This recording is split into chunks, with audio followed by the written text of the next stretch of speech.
So I gave a talk a couple years ago in front of the largest search and rescue organization in the world. It's a group called NASAR. I presented our findings there. And Coaster's one of those noted experts that people, search and rescue people, use to set their grid lines and search patterns when people disappear. And they view him as an expert, so I'm going to follow their lead. I'll view him as an expert.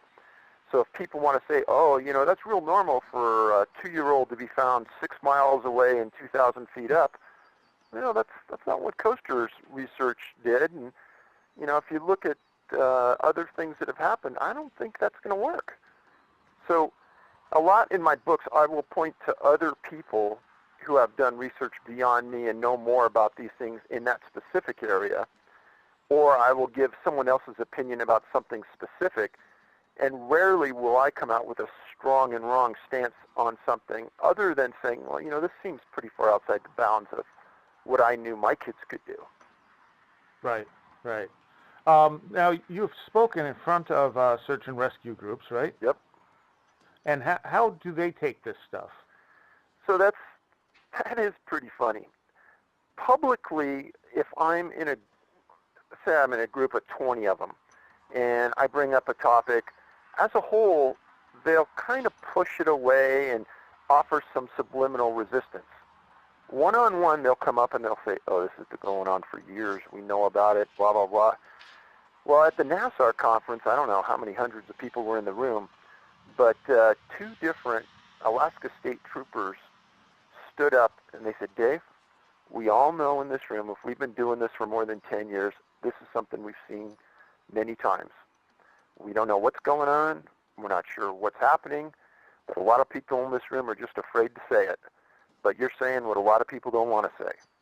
And since then, I've gotten a lot of emails from search and rescue people, a lot out of Washington specifically, saying that they've encountered strange things while searching for missing people, that they've felt the same things I've explained in books, that the circumstances behind certain search and rescues weren't as the sheriff released in his news release, but there were other things, and they would talk about it to me. So this is one of those topics that a lot of people are uncomfortable talking about, but if you look at the overwhelming evidence, and again, you can't be an expert by listening to my radio interviews and videotapes that have been made by various people, because that scratches the surface on the topic. But if you read the books and you look at it at its entirety, you're going to see quickly that there's a series of patterns that will just hit you in the face. Now, have you had any search and rescue people upset with your work? No, none that have told me. Okay. Now, you've mentioned before that you sometimes have trouble getting police reports or information through Freedom of Information Acts. So certain states have something like the Freedom of Information Act. Like the state of Washington is a mandatory disclosure state. And so if it's not an ongoing criminal investigation, I've gotten cases every time out of Washington. Other states, like California, no, it isn't mandatory disclosure. They can kind of hold back whenever they want. Now today I got an interesting email from a guy named Dave, like my name, but he said, you know, Dave, he says the government can't withhold this information under the Freedom of Information Act because there's a law that says they have to release this. And you have to take a stronger stance on this and demand disclosure. And while I agree 100% with what he says, the reality is that our government is going to withhold reports on a variety of topics no matter what we do. And then my guess is that when we get them to force disclosure, if we go that far, we've seen in the past, the government says, oh, those were destroyed, we lost them, we don't have them anymore. So while I'm there, and I would hope by now some government-level federal group of attorneys would pick this stuff up and say, hey, you know, we'll represent you, we'll go do it. So far, no one's done that, and maybe because they know that it's a huge uphill battle. But as of right now, the government is just flipping their nose at us and saying, no. You know, if you want this, it's going to cost you $34,000, or if you want this report, it's going to cost you $7,000. They know we're never going to pay it. Right. Wow. So do you want to outline for people some of the patterns in these missing cases, what makes them so unusual? So for starters, about 99.5 or 99.9% of the cases we've written about, canines can't pick up a scent. And it's across the board, whether it's an old body that's been there for weeks or a month, and you bring in cadaver dogs, they can't pick up a scent. Whether it's a fresh trail, dogs can't pick up a scent on these. And the behavior is sometimes they walk in a circle and lay down. Sometimes they walk up the trail 10 feet, stop and sit down.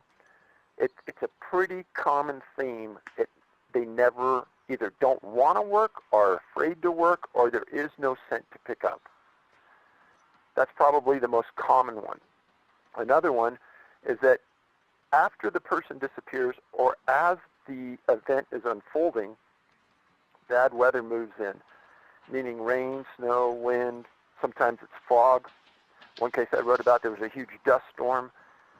Something happens where it causes a huge issue to people coming in to do the search, meaning tracks will be covered up, scent won't be able to be found as easily, et cetera, et cetera.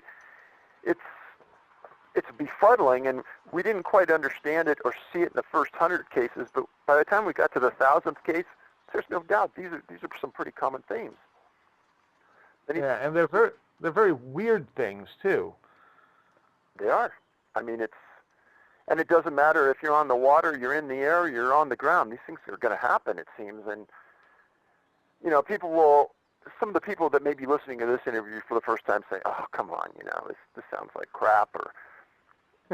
But the reality of it is that if you read the books, and my books deal with facts, and facts are important, then you follow the facts, and it'll just level you that the number of times this stuff happens. The other one is a lot of people disappear in boulder fields or around granite. In an unusual number of cases that I've written about in a book, there's a whole chapter on it, people disappear when they're picking berries. That seems like a very strange thing. Yeah. And then the overwhelming one is it doesn't matter if you're in the United States, Canada, or on international cases, national parks, whether it's in a national park in Australia, a national park in Canada, or the U.S., people disappear in national parks fitting our profile an abnormal number of times. And the biggest cluster of missing people in the world is Yosemite National Park. And if you stick strictly to the profile that we've established, Yosemite sticks out like a sore thumb. In North America, there are 52 clusters of missing people. So, whether that's coincidence or however that came about, they're there. And if you look at the U.S. map, or cluster map, it's right down the middle of the United States. There are essentially no disappearances. Yeah, and that's really strange. I was just gonna mention that. You have a lot on the West Coast. It kind of goes around the West Coast and down the Rockies, and then up and down the East Coast. But along the central U.S., there's almost nothing. Yeah, if you follow the Appalachian Trail from south to north, the disappearances sort of are around the Appalachians as you go north, up into the Adirondacks in New York, Maine, and up towards Canada. And then there's a series of disappearances that completely surround the Great Lakes, and then the Rocky Mountains, the Pacific Coast. And we just sat down, we were having a big discussion about this the other day, and it sticks out to us is that mountains and water are the predominant features that are related to the disappearances. You look all around the Great Lakes, all the disappearances there are close proximity to the lakes. Up the Appalachian Trail, up into New York, you got the eastern water area, eastern Atlantic, where the water's not that far away. The mountains of the Rockies, and then the Pacific Coast go right up the coast, not far from the Pacific Ocean at all. So, and these, when I first heard you, I think it was when George Knapp interviewed you on Coast to Coast. It might have been your first time you talked about this. When it was announced that, people are going missing in national parks, my initial response was, well, of course they are. There's wild animals, people, fall off mountains, so on and so forth. But after listening to you, I realized that's not what you're talking about here. No. And again, you and I could spend the next 2 hours, 3 hours talking about the consistent elements in the profiles and how they fit in. But the locations where they disappear are odd. The fact that the people aren't found is odd. The amount of effort that goes into the search for those first 7 days would seem like a pretty good effort. But then after that 7th, 8th day, there is no more effort. There's no follow-up. There's nothing done to find the person. It's like they knew to give up, and they're going to give up, and that's it. And a lot of these, an important element to us almost from the very beginning that we understood is that those clusters, there's also historical significance to these. And the ones that, say, aren't in big national parks, like that are where there are a lot of disappearances. Rainier, for example, there's a historical fact there that disappearances have been occurring there, strange ones, for years and years and years. And same with Yosemite, same with Great Smoky Mountain National Park and Rocky Mountain National Park. The disappearances there on the face may seem normal. But when you get into the minutia of the data, you say, well, this person was with a church group. They were in Yosemite. They were up at the falls. They're walking back. And this guy was at the back of the line. He never made it to the bottom. They spent a week searching for him. Dogs never picked up a scent. Cadaver dogs never picked up a scent. He was a large person, possibly severely overweight. Where did he go? Why wasn't he found? And other times, one case in Yosemite, a woman disappears when she was with her fiancé. They originally pointed the finger at him. He passed a series of polygraphs. They find her weeks later down a valley, up a granite hill, in a river so far away that it took rock climbers to get in there to find her. When the press asked them how she got there, they said, we have no idea how she got there. Or better yet, Wow. how she even disappeared from where she was with her fiancé. Right.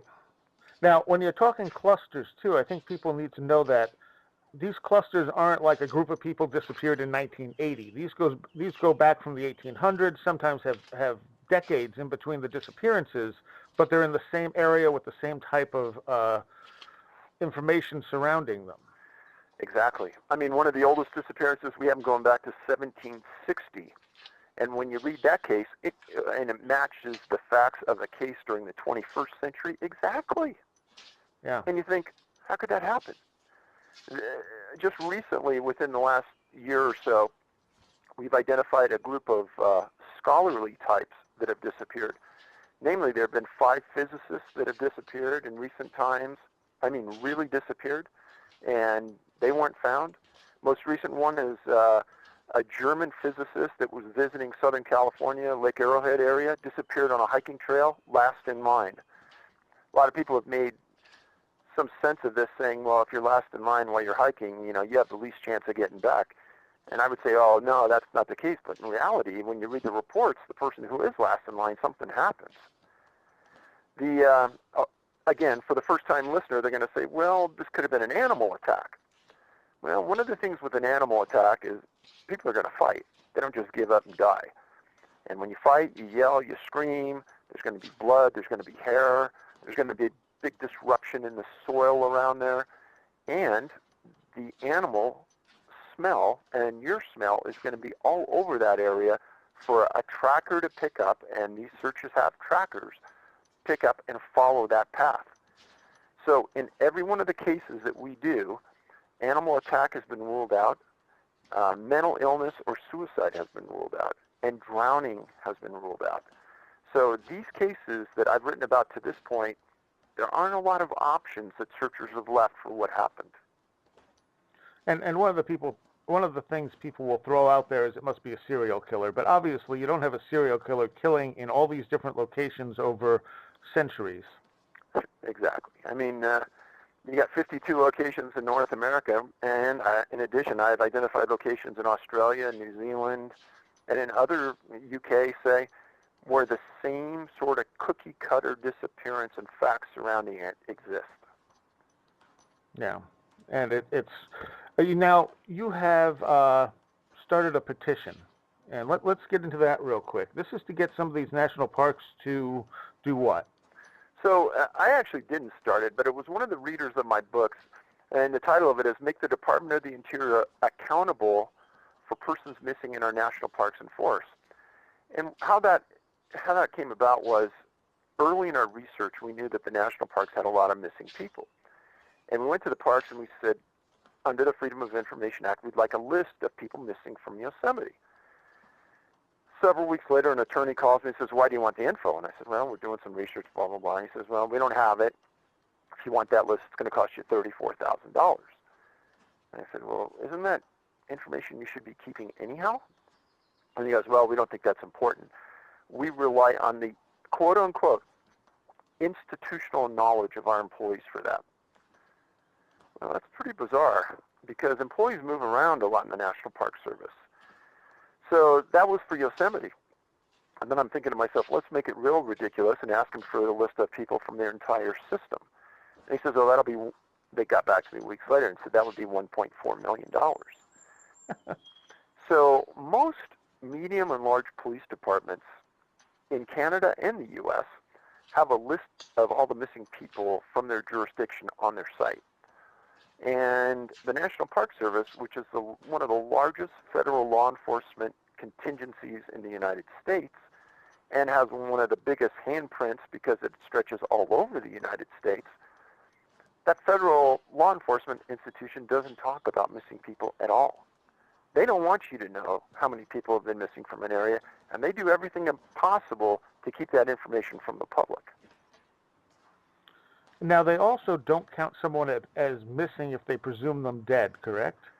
That's a bizarre fact that I found early in our research that, again, they don't want to talk about. If they say, oh, the person disappeared in a snowstorm and they search for 2 weeks, they can't find him, and at the end of the winter he still hasn't surfaced, well, he's missing, he's presumed dead, he's no longer missing, so he's off the books. And that cuts down their list of missing people. Absolutely, and that's another reason why you won't see their lists on a lot of databases. Wow. All right, well, let's get into one of these cases so we can give people who are not familiar with this a taste of exactly what's going on here. And I think Margaret Turner is possibly one of the best examples of this. Very, very strange case. And this one was lucky that we found it because it didn't get a lot of press internationally or nationally at the time. But in southern Colorado, in Durango, October 9th, 1924, Margaret Turner, 20 months old, and I want to stop right there for a second and say, if you're a parent and you've raised a couple kids, you understand how long a 20-month-old can travel on 2 feet. And there's a lot of 20-month-olds that can't even walk. But some can. And let's say, how far could a 20-month-old travel? Well, Margaret was at her residence. It's in a rural area outside the fringe of Durango. And there was a lonely dirt road coming up to their house. And the mom said somehow Margaret disappeared from the home. And she thought she was inside the home but wasn't positive. So there's not a lot of places to go. There's not a lot of neighbors. There's not a lot out there. Well, the La Plata County Sheriff responded, and right away they couldn't find anything, and they got concerned, and they asked for volunteers to assist. And they even got all of the high schools in the area to close late that afternoon and the next day to help looking for Margaret and get those volunteers out in the field. Well, on a very strange turn of events, the following day, there were a couple of guys from the local high school, and they were putting the volunteers on the outside perimeter of the search zone. So the primary area you'd be searching for somebody of that age is within a mile, maybe within 2 miles, but not outside of 2 miles. Because how far could a 20-month-old travel? You got to think about that. Right. So these guys were at the 5-mile marker, and to me it sounded like they were just out for a hike, kind of looking around, doing what kids do. And the Milwaukee Journal had this article about it, and this is what it says. It says, being barely able to walk, however, Sheriff Rose said it would have been impossible for the baby to have scaled the heights where she was found and to survive a night of cold, as she did. there was no shelter. The spot where she was found was sparsely overgrown with scrub oak. Now, she was found 5 miles away on top of a peak with no road access to the peak. So I've had people read this and say, well, she was abducted from her house and somebody took her and dropped her off there. And 20 years of law enforcement, I can tell you that dog doesn't hunt. And the reason being is that if someone's going to abduct a child, what they're going to do is they're going to drop them at the fastest place they can and get away as quick as they can. Well, in Durango, there's a lot of rural highways that go into the middle of the mountains, and you'd dump her on the side of the road, and you'd be gone. You wouldn't climb to the top of a mountain and drop her off knowing that there's searchers all over that area looking for her. And the sheriff said that that girl wasn't there the night before because she couldn't have lived through it. So searchers believe that Margaret was placed there probably, early that morning, too cold to survive the previous night. And the sheriff said it was obvious to him that the kidnapper, it was a kidnapping. Now, the important part to this, to me, and to readers of my past books, is that this fits this profile of a child disappearing from their residence. I've written about this a lot. Now, there's no way Mrs. Turner wouldn't have heard a car coming up a dirt road, because when you live in that rural area, sounds are pretty easy to come by. You can hear that car coming. So I don't believe a car came down that road and took her. The question is how she got 5 miles away, survived the night, where was she during the night, and how fortunate she was that she was found by some of these boys on top of this peak and didn't fall off the peak and die. Now, there's another case that I wrote about in my first book that occurred on July 2nd, 1938. It was a boy named Alfred Bielarts. He was 4 years old. He was in Rocky Mountain National Park. He and his dad were hiking along a trail. He disappeared. A couple days later, some witnesses were walking down a trail miles away, and they're sitting down and they're taking a break, and they look up above them on a cliff, and they see, a husband and wife see this little boy sitting on the edge of this rock precipice looking kind of down at them. Well, they don't know a little kid had disappeared, but they're going, what parent in their right mind would let a kid do that? And they said, and all of a sudden the kid was jerked back. Well, they get back down to the bottom, and there's thousands of people searching for this kid. They get home, and they look at the picture on the front page of the Denver Post at the time, and they look at each other and say, that's the boy we saw up there on that cliff. So they went back to the park. Originally, as is normal, the park accused them that they were involved, until they figured out they were good people. And they saw what they saw. And the point to that story is that the place where they saw Alfred is a location called Devil's Nest. And it took 2 days for a group of specialty climbers from the Park Service to work their way into that location. He wasn't there, but that point being is that somehow these kids are getting into locations that we normally, as adults, would have a difficult time getting into at the very best. But these young kids are seen in these locations, and there's no answer how they got there. And Devil's Nest, that brings up the place names. And this is something that other researchers have pointed out before. Andrew Collins has pointed it out, that areas that have these names like Devil's Nest tend to have some odd phenomena associated with them. So I haven't done a lot of research on that on that end, but I will tell you, as I did in this book, that the word devil and other names that have negative connotations seem to come up with disappearances an abnormal amount of time, as this Devil's Nest did, as the name The Devil's in the Detail, this latest book. So that title had double meaning that, yeah, the devil, that name is used a lot in the locations where these people disappear or are found, and the detail is important. Yeah, and you got to figure these places were named that for a reason. Exactly. If we could really know why they were named that way, that would be fascinating. And most of these places, obviously, those names go back further than we have records as to who named them or why. Absolutely. Where can people go to sign your petition, by the way? So if you go to our website, Can-Am Missing, CAN as in Nora, AM as in Mary, missing.com.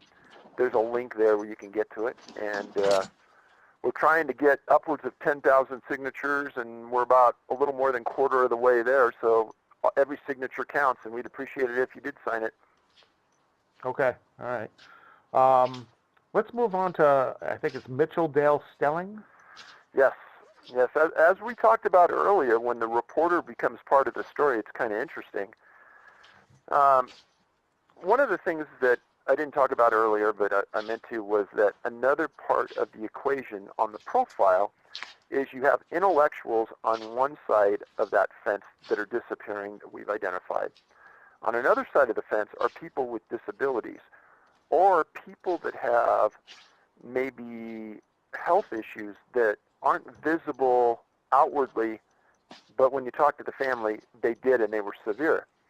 So Mitchell Dale Stelling, 51 years old, he and his wife were going to take a trip to the various national parks and national forests, and by a very strange sort of event, their motorhome broke down, and they were sort of stuck for a while at Mesa Verde National Park in southern Colorado. This is a recent case. This is June 9th, 2013, about 4:08 p.m. So while their motorhome was getting serviced and worked on, he and his wife, Deneen, decided to go into the park and look around. So Mitchell had a history of a really bad back. I mean, severely injured. He was disabled. And his wife was a nurse. So for people who don't know, Mesa Verde sits at the southwest corner of Colorado, kind of in the Four Corners area. It was the home of the Pueblo Indians from 600 AD to about 1300. There's 5,000 archaeological sites, about 600 cliff dwellings in that park. And Theodore Roosevelt dedicated the park June 29, 1906. The interesting thing about the park is that the historians don't have any idea why the Native Americans left or how they left this area, because there was a huge habitation there. But they left and they disappeared. So the Stellings decided they'd hang out, look around, and they were kind of standing around the park. And Mitchell says at about 4 o'clock on June 9th that he was going to take the trailhead where they were standing and climb the trail a quarter of a mile to see a dwelling not that far away. And it was a hot afternoon, and his wife says, okay, I'll be right here. He says, yeah, I won't be very long. So he takes a walk, and at 7 o'clock that night, he still hadn't come back. So his wife gets hold of the National Park Service, and right away they start a search and rescue, and they start going up the trails. Now, Mitchell isn't one of these kind of guys that's going to go off trail. He's not going to start climbing, etc. The guy is, he could probably barely walk. So they all expected to find him quickly, maybe dehydrated or something sitting on the trail. Well, they didn't find him that day. And that night they didn't find him. Well, as the next day comes around, there was a reporter that was coming to the park headquarters to interview the superintendent on another issue entirely. But as she gets there, she sees all of the commotion, and she gets a hold of the superintendent and is told about the disappearance. And he goes, come back later and we'll have more of a discussion about what you were here to talk about. And so she takes a walk and goes up the petroglyph trail and kind of goes along, and she doesn't really know where she's going, but she's just kind of walking along, trying to waste some time. And as she's walking along, she hears a man's voice say, I need some help. And she said it was real clear. She couldn't pinpoint the exact location, but she walked around a little bit. And she goes, it was distinct. It was clear. She said she didn't see anybody around her. She didn't hear anybody else around her. Nothing. So she goes back, and as she comes back down the hill, she sees the chief ranger, and she reports to him where she was and what she heard. Now, the interesting part about that is that the chief ranger kind of turns white, and he goes, do you know that the searchers late yesterday were in that same area and heard the same thing? And so they committed more resources to that area, didn't find anything, and as of this date, we're way over a year later, they've never found him. Yeah, and it seems like if he was stuck somewhere that they just couldn't see, eventually they'd smell him. Well, again, it goes back to the canines. Canines would have picked up the scent originally. Yeah. Cadaver dogs would have picked up the scent post. And if you were stuck somewhere or lost, hey, you'd be yelling and screaming. It'd be a nonstop barrage of voices for people trying to find you. Right, right. Now, are there any legends in that area that talk about people disappearing? Well, other than the entire group of Pueblo Indians. Right. Do you find that there are legends attached to any of these places, any of these centers? As an example, Craters of the Moon National Monument in Idaho, I wrote about that there were some legends about people who disappeared in that area, and Crater Lake National Park, the Native Americans wouldn't go into that area because there were legends about it being a bad and devilish place to be. And there seems to be the more time you spend, the more you find out about these areas that there might be a little more at play than we understand. And we should also point out that there's nothing paranormal necessarily associated with these disappearances. People aren't seeing UFOs or anything like that in connection with these people disappearing now, are they? If they are, they're not saying it. And I should point out that in these official documents that I get, it's never going to say anything like that. True. But as an example, on the Ataduro case, it was a very sterile report. But the more I started to talk to people, and I started to go to secondary and third sources, then you start to realize there's a lot more at play here than what's in that report. And I would tend to believe that the more of these cases that exist, where somebody could go in and spend a month or 2 months on each case, you're probably going to find a lot more interesting things than first meets the eye. Yeah, and it seems like the more cases you come up with, the harder it is to really come up with any kind of explanation. It seems like there may be more than one thing going on. I mean, some of the cases, it very well could be there's a prosaic explanation at some point, but so many of them, I mean, some of them look like someone was kidnapped, like the first one we talked about, Margaret Turner, whereas others look like maybe people just wandered out of the world somewhere. Well, every once in a while I'll get an email from somebody who says, this is pretty easy, I've got this figured out. And of course, it's always someone who hasn't read the books, who listens to one interview, and maybe even just catches the story I just said about Stelling and says, well, he just walked into some kind of, transformational tunnel or time warp, and he disappeared, and he can still see the ground, and he's asking for help. Well, just like you said, there's a lot of different points to this star. And yeah, there is this underlying element that, consistent factors, but none of those factors to me at this point clearly spell out who's at fault or what is happening. And I think that's the big hook is what is going on, because I don't think it's normal. And so other people would say, well, if it's not normal, it's got to be paranormal. Right. Or it's just something that we're overlooking that we just wouldn't even think of as being an explanation as another possibility. Well, and that was brought up just the other day as well. And another thing I talk about in the books is that many of the people that are found, they can't figure out a cause of death. And right.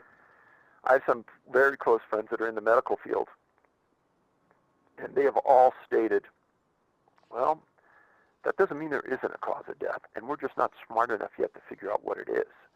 But it's not probably a conventional cause. Fair enough. And there are people who are found alive, and I think a good example of this was Stephen Rowan Griffin. Yeah, and, it is those rare times where someone is found and they can actually explain something that makes a little bit of sense.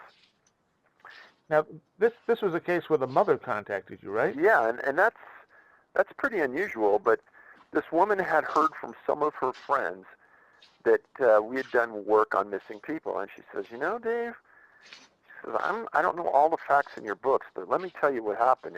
And wow, I almost fell over. It was an exact cookie cutter of what we've talked about in the past. And where her son disappeared was in close proximity to other disappearances I've written about in the past.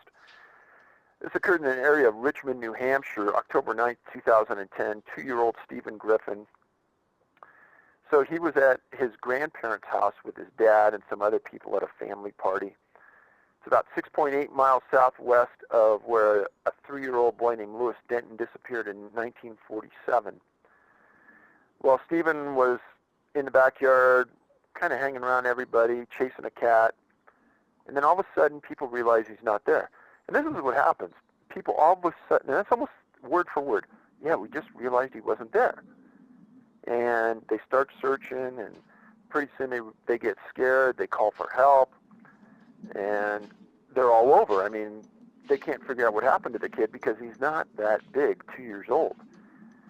So searchers come in, and the reports and the press stated he was found clinging to a tree in a swamp 11 hours after he disappeared. And it said that searchers had to wade up to their knees or deeper to get to him to where he was located. Now remember, he's 2 years old. How did he get in the middle of a swamp, hanging to a tree? And they asked him where his sweatshirt was, and he stated that it was in a tree somewhere. And then they asked him where his shoes were, or they found his shoes first, and then later they found him. And that's another thing. A lot of people are found without certain clothing or without shoes. An unusual thing he stated was that while he was gone, he saw cows. Well, his dad and his grandparents said there aren't any cows for miles, so they don't even know what he was talking about. But if you take all those things in their entirety, it seems impossible. Yeah. And swamps play a big role in this, don't they? Yes, especially on the East Coast.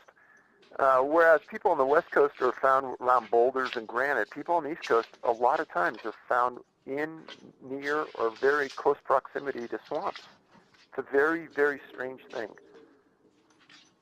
And you got to wonder why. What is it about swamps or boulder fields that are special that come up so often in these cases? Well, you got to remember, if you're in a boulder field or you're in a swamp, tracks are concealed. Mm-hmm. You could hide something very large in a swamp, and boulders, I've heard a lot of theories and nothing really sticks to me, but there's a lot of strange sort of energy, according to some, that are in these boulder fields.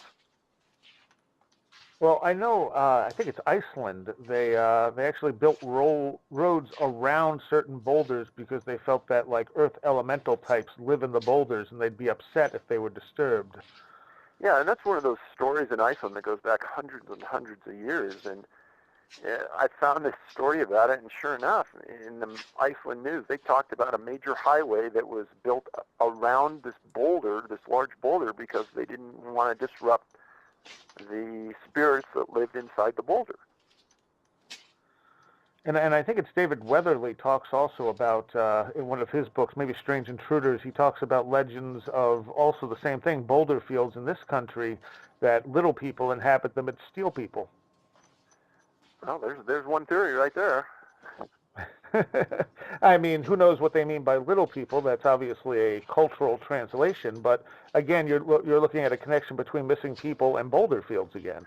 Well, and I've spent a lot of time around Native Americans, and every Native American tribe has a belief that there are little people living in the woods around them, and they've lived around them for thousands of years. Well, speaking of little people, let's talk about the report you had from Hawaii.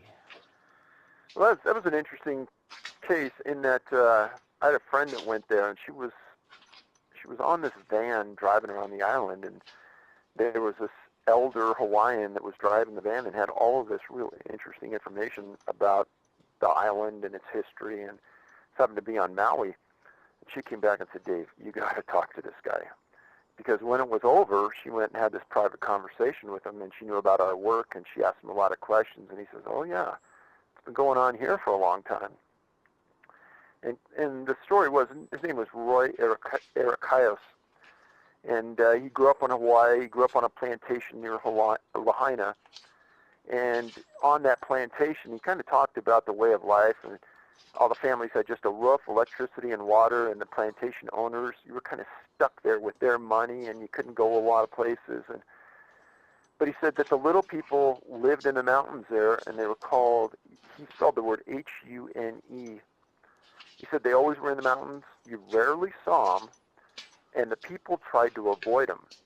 And he said he never really wanted to know more about it, but he did know that they had always been there, and they are still there today. And when we started to talk about disappearances and missing people, he says, well, have you heard of King Kamehameha? He was the last king of the island. I said, yeah. And he says, well, you know, he was 7 feet tall. I said, yeah, I knew that. And that kind of goes back to a show that's on TV now about the giants in North America that people don't want to talk about, right? Yep, with Hugh Newman and I'm blanking on the other two brothers' names. Right. So he made it a point to bring that up, but he said that there's something called night marchers in Hawaii, and they're warriors that are in a sort of purgatory, and they worked for the old guard of the royal family. And if one of the royal family members ever died, got attacked or something, then these warriors were kind of dealt out, and they were killed, and they came back as night marchers. Now, what really struck me about this story is he said, yeah, they marched down the creeks from the mountains. And if you were on a beach, you were supposed to strip naked and bury your head in your hands. Now, what's interesting about that is that a lot of the people that end up dying that I've written about, they're face down when they're found, and many of them don't have clothes on.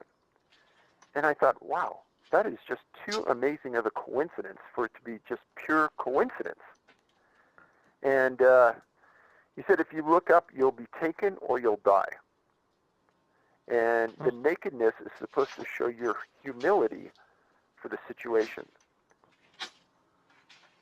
Which could be also an interpretation on something else that's actually going on, but is connected. Yeah, exactly. And it seems like shoes are the most common thing to be missing. Yes, it does. And some people are going to say, well, you know, you lose your shoes along the way, blah, blah, blah. I don't know. Between you and me, that's going to be one of the last things I'm going to lose. Yeah. Yeah, if you're walking out in the woods or in some wilderness area, the main thing you're going to want is your shoes above all. Right. So, go on. No, and a lot of times the shoes are never found. And when you talk about searchers that are covering every square piece of ground, you'd think that shoes would be one of those things that eventually would be found by the searcher or by the dog teams that are trying to find and look for scent. Yeah. Yeah, and I mean, people do lose other bits of clothes, but when they lose the shoes, it seems like you're walking through the wilderness, your feet would be just lacerated to all hell after a while, but they're not when they're found, are they? No, not at all. And there's a couple of cases where you would think that I wrote about a case out of Craters of the Moon National Monument where 2 women disappeared, and how did they get into the middle of this area where the super sharp rocks and et cetera, and they weren't dressed for hiking, and they weren't hikers, and it goes on and on. So, yeah, the absence of shoes is a big deal, and that's why we talk about it a lot. And what other clothes commonly disappear? Oh, you know, you have shirts, pants. So everything. Everything. Now, a lot of people will say, well, it's related to hypothermia, but these aren't always in cold weather areas either. Well, that's a part where that theory kind of, to me, goes out the window. The people aren't gone long enough, and they're found within a day, and, you know, they're found deceased, and they're missing everything. Well, and it's not that cold. It's not that hot, and it's just a temperate environment. It doesn't work. Now,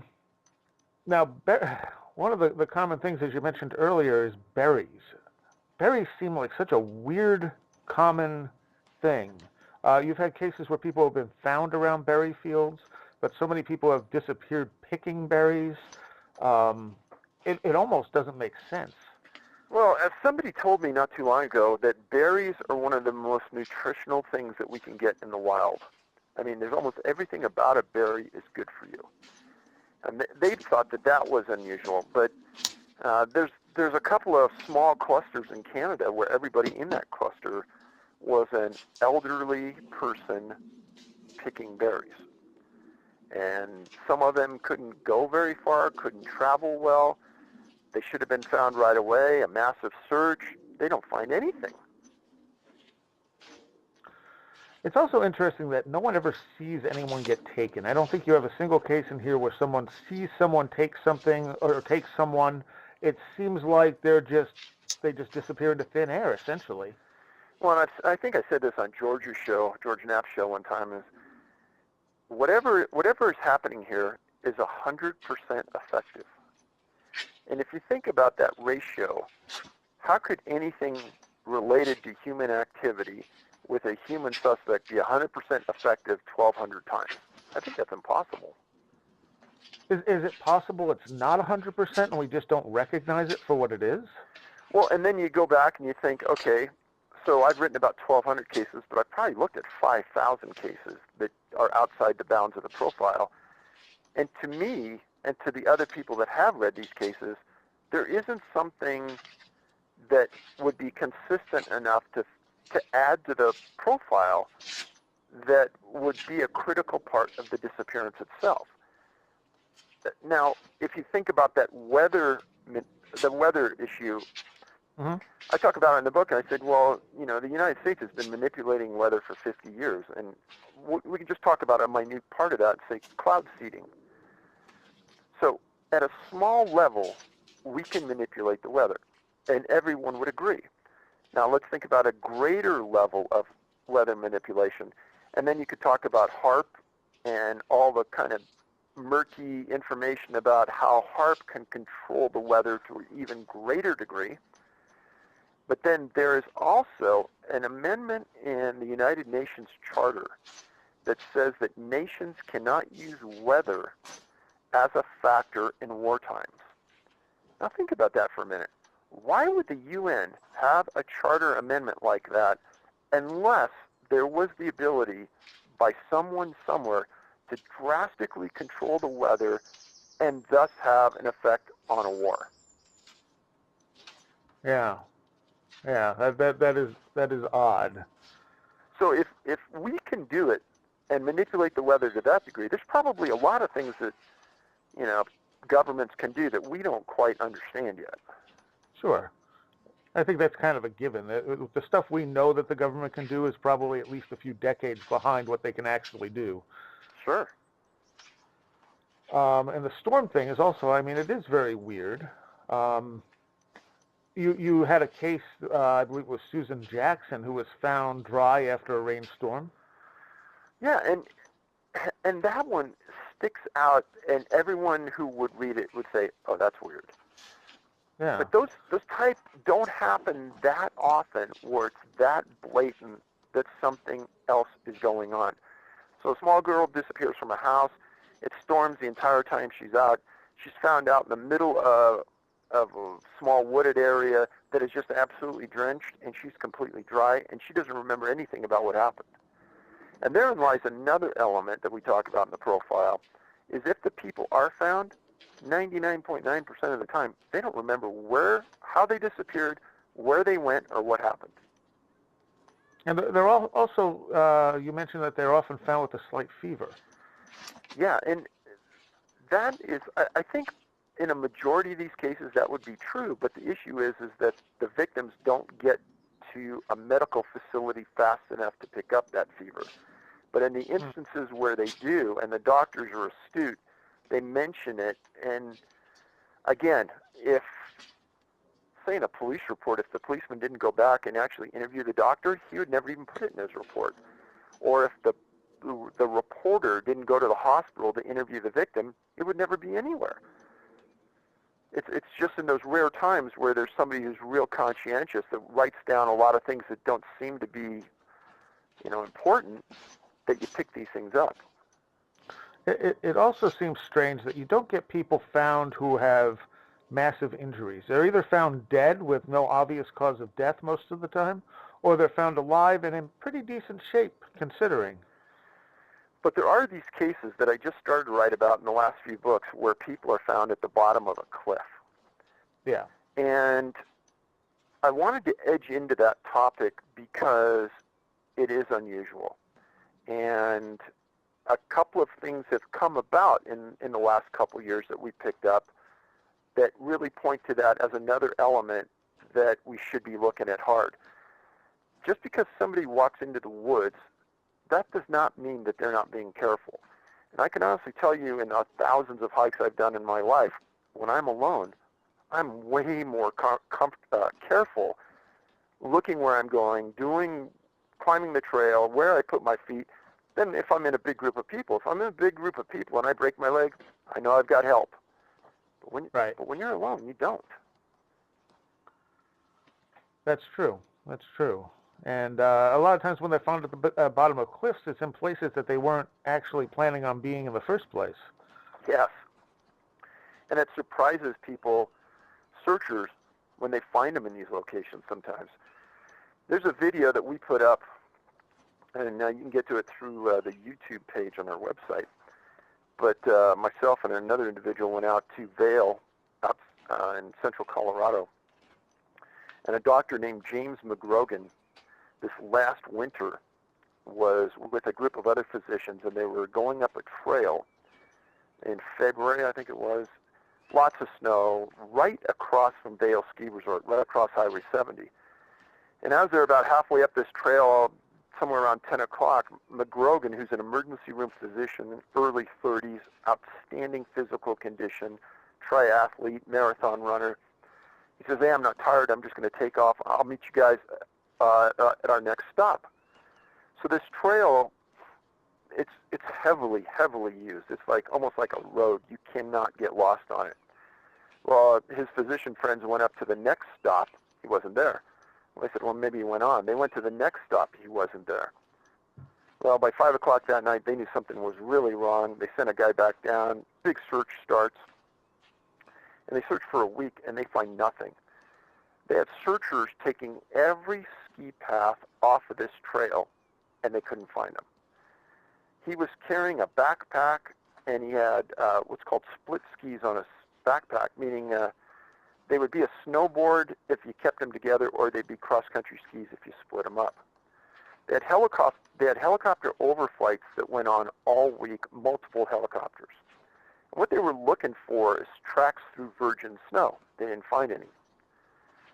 So 4 weeks later, some people were 2 mountain ranges over, 4.5 miles from where he was last seen on that trail, and they find McGrogan at the bottom of this creek, at the bottom of a cliff, dead from head trauma. And at the time, the sheriff's office, Eagle County Sheriff's, looked at the camera and said, we don't know how he got here. And other search and rescue people said, we don't know how he got here. Well, we pulled out some maps, and on the video, I show you on the map, and I tell the public that the people are doing these helicopter overflights looking through virgin snow. So if he took air miles, it was 4.5 air miles from point to point, little over 12 miles if he was going to walk it. But we went down and we interviewed the people that rented him the split skis and some of his equipment, and the experts in there said there's no way someone's going to take that route. And besides that, if he had taken that route, he would have looked like a snowplow going through the middle of the snow and would have been picked up by the helicopters. Right. None of that was. Now, this is one of those cases where going the distance pays big dividends. I read all the reports. That's all that was said. And for 3 weeks, I pushed to get a copy of the coroner's report. I finally get the coroner's report. And it says they received the body, and he was wearing a long-sleeve shirt, long pants, and no boots. And the boots they searched for him were never recovered. Wow. And that I think puts a good exclamation point on the missing shoes aspect of it. Yeah, I mean, what else could you say? I called the coroner. I said, well, didn't you guys find that interesting or unusual? Yeah, we did. That's why we had those people go out and look for the shoes, but they couldn't find them. And I said, so what was the general condition of his body? And they said, well, he was wearing a helmet, and he had severe trauma so bad that the side of the helmet was bashed in.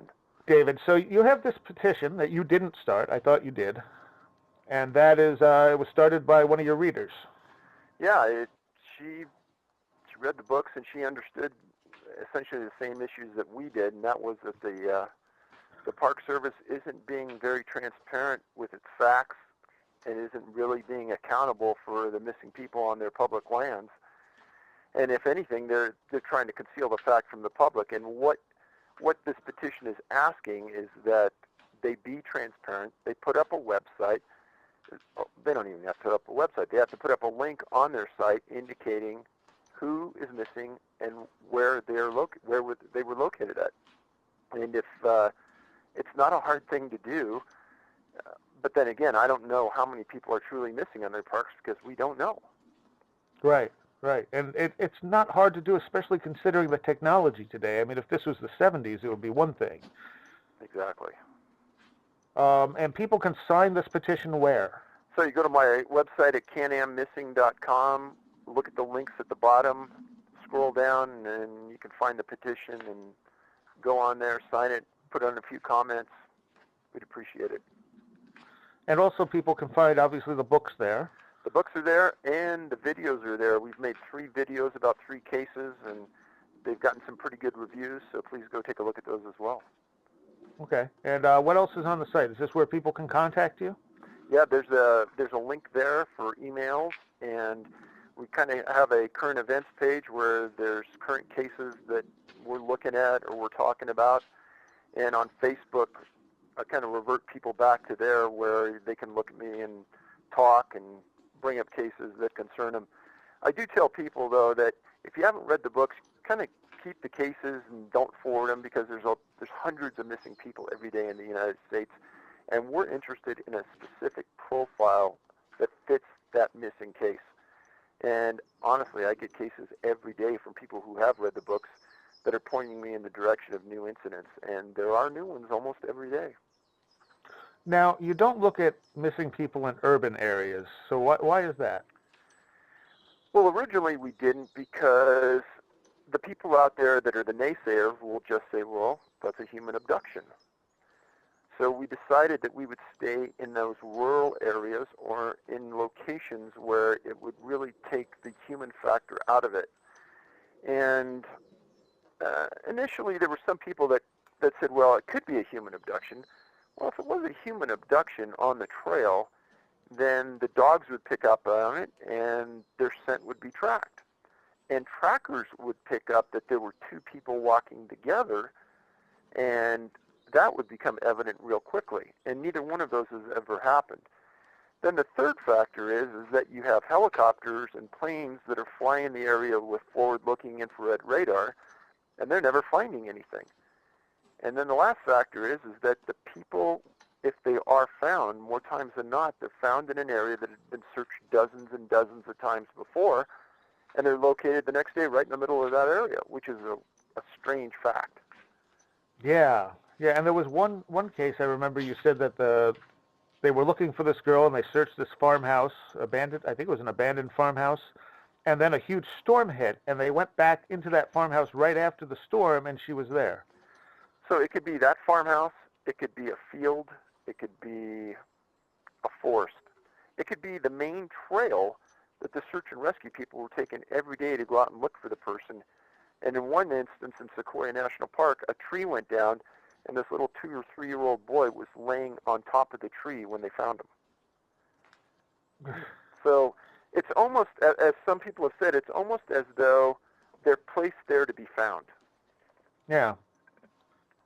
And then you have to ask, what's the motive of somebody who would take someone? They're not being molested or anything as far as you can tell. None of these reports suggest somewhat that these children are being molested in any way, despite sometimes being found without clothes, and then they're put back. Very strange. And I mean, it's hard to think of a motive for it. Well, some people have said, well, maybe for the kids, there's some kind of play toy for somebody. But then again, others have brought up that, and we've known about this for a while, is that when you have there's a lot of kids that have disappeared that have severe disabilities, severe mental disabilities. And then on the opposite end of that intellectual scale, you have people that are absolutely brilliant that have disappeared. And when you look at the disparity between the intellect of those two people, what's the common ground there? The common ground is that they're both unusual aspects of the brain. True. Well, let's throw a monkey wrench into anyone who's thinking they may have had this figured out and talk about the case on the boat in Florida with Al Snider, C.H. Trotter, and Don Frazier. And boy, there's a paradigm shift that when we first started to look at it, we even took a hard swallow and said, well, but if it fits the profile, we've got to look at it. And where everyone thinks, oh, I know exactly what's causing this, and the people that even still say that, I know they haven't read the books, because this is one of those cases where it does throw a big wrench in things. But Al Snider was one of the best jockeys in the world. The incident occurred March 5th, 1948. And just prior to his disappearance on this boat, a very famous thing is he rode Citation, and he won the Flamingo Stakes at Hialeah Park just before this incident. Well, the day before the incident, March 4th, he was offered full-time employment by a group called Prestigious Calumet Farms, and he was essentially destined to ride Citation in the Kentucky Derby. His life was set. Well, he went out with Trotter and Frazier on a big luxury yacht, and they were off the coast of Florida, very near Everglades National Park, right on the fringe. And it was the afternoon of the 5th, and those three, Trotter was a horse trainer, and Frazier was a Canadian manufacturer. They got in this little boat off of the yacht called the Evelyn K, a 65-foot yacht that was owned by a guy named John B. Campbell, who was Secretary of New York Racing. And this little boat pulled into what's called Sandy Key. And the three men were in this 15-foot wooden boat catching redfish. And they were within sight of the big yacht. And within minutes of them getting set, a big storm came in, big winds, huge winds, big waves, 45 miles an hour. It toppled a 70-foot elevator tower in Miami Beach. And the storm only lasted for 1 hour. Now, Sandy Key, where they were fishing, it was so shallow, they could have gotten out of the boat and the water wouldn't have been to their waist.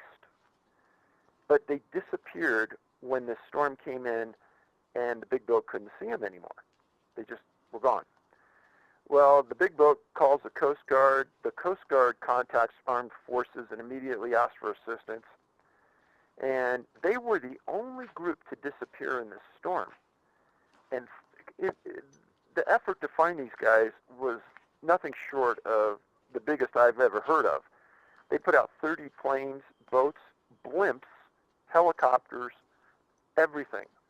And they went after it for a week. And they found this skiff 10 miles south of where it disappeared. And it was overturned in a place called Rabbit Key. The life preservers that were in the boats were gone. Everything in that skiff was gone. Well, on March 16th, about a week and a half after they disappeared, an Army helicopter was inside Everglades National Park flying and looking down low in a mangrove swamp for them when it crashed. And the reason I bring that up is that it was about this time in the research that we started to think, you know what, there's a lot of planes that are crashing in relationship to these searches. And I write about it in the book that it's an aerial phenomena in relationship to these people that I've got to put down. Well, again, the bloodhounds came in and they searched the area where the boat was found. They found nothing. And it was a disaster. These three men were great men and nobody ever found them. And kind of the epilogue to the story is one of the most famous jockeys in the world, Eddie Arcaro. He was invited to go fishing by Snider. They were best buddies. and he couldn't go. And when Snider disappeared and they couldn't find him, Calumet Farms got Arcaro to ride Citation, and he rode him to the Triple Crown. And in an absolute, a notation of great sportsmanship, Arcaro gave half of his earnings to Snider's daughter. Nice.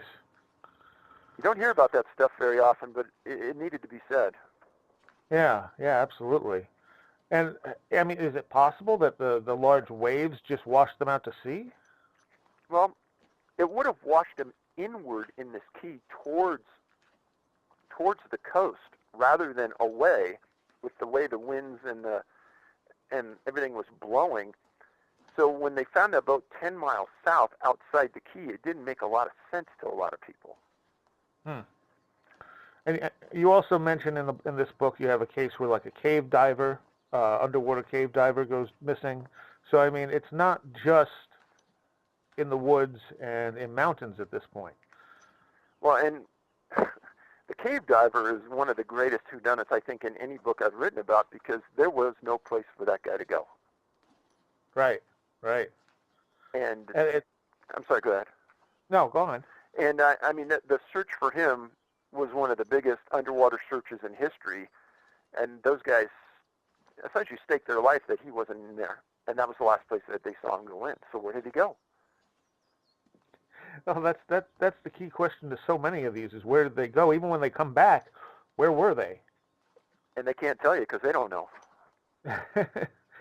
And when they do tell you, it doesn't make a huge amount of sense, really. I mean, we discussed before the kid who saw cows when there are no cows anywhere around. So there was another case I had, and I don't remember it off the top of my head, but a little boy said he saw little tiny cows. Oh, right. Yeah, I remember that one. And in a stroke of brilliance, one of the guys in the room said, "Dave, think about that. Now, what would a little kid say if you put him up, 500 feet in the air looking down? He would say, those are little cows." True. Interesting. And I think the all-time weirdest one that you had was the one who found himself in a cave with a replica of his grandmother. And we talked about that last time you were on, about a year or so ago. And it just, the story he told was completely bizarre. That was a bizarre case, and it probably fed a lot of people's beliefs, because I've had people tell me, well, there's a lot of these underground caves that you guys don't know about. And that could be true, but I've talked to some spelunkers before in areas of these national parks, specifically Yosemite and Sequoia, and these guys say that they know every cave in the area, and they've been in every cave, and they've never seen anything strange. So maybe there's places that they don't know about, but that would be hard to believe. Right. One of the cases we're going to talk about, Lillian Carney, and she had one reference at least to what happened to her when she was gone. Yeah. And again, a lot of these young kids that do survive have some interesting things to say. She was from a small city called Masardis, Maine, 6 years old. This goes back to some of that historical perspective. August 8, 1897 at about noon. Think about the far north section of Maine. It's 15 miles west of the Canadian border, 10 miles west of Aroostook State Park. And it's a region that's surrounded by lakes, rivers, and ponds. On August 8th, she and her parents went blueberry picking. And there's the berries again. Yes. And they only were there a short period of time, and again, the parents say she just vanished. Well, they searched for an hour, and then they looked around, and they got some people that lived in the area to help them. And that first night, there was just a limited response. And by the following morning, they had 200 searchers there, and all were walking, yelling for the girl. And I want everyone to think about this. When searchers are out in the field and they're looking for a small child, they're calling for him by name, and, hey, we're your friend, we're here to help you, we're here to find you. And none of these searchers ever get a response.